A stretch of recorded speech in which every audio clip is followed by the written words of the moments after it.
এই ভিডিওটা জীবনে অনেক ভিডিও করছি, নিউজ করছি, আজকের এই ভিডিওটা একবারে এই ছোট্ট শিশুকে তার মা বাবার কাছে ফিরিয়ে দেওয়ার এই ভিডিও। দর্শক, মহাখালী বৃক্ষ সংক্রমণ ব্যাধি হাসপাতালের সামনে এই যে ছোট্ট এই বাচ্চাটা কান্না করছে হাউমা করে, তার মা বাবাকে খুঁজছে। আপনারা যে যেখান থেকে দেখছেন ভিডিওটি শেয়ার করবেন এবং তার মা বাবাকে খুঁজে দেওয়ার চেষ্টা করবেন। নেহামণি, তোমার বাবার নাম কি? দেলোয়ার। আহারে, তুমি কি তোমার বাবা মাকে খুঁজতেছো?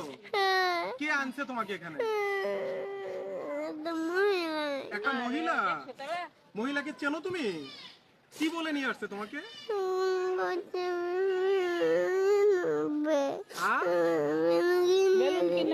বেলুন কিনে দেওয়ার লোভ করে নিয়ে আসছে। তুমি আলমের দোকানে বসি আর একান্ত আছে, এরা সবাই কইতাছে যে মাইয়াটা কান্ত আছে, মসজিদে লয়ে যায়। আমি কইছি মসজিদে বেড়া লয়ে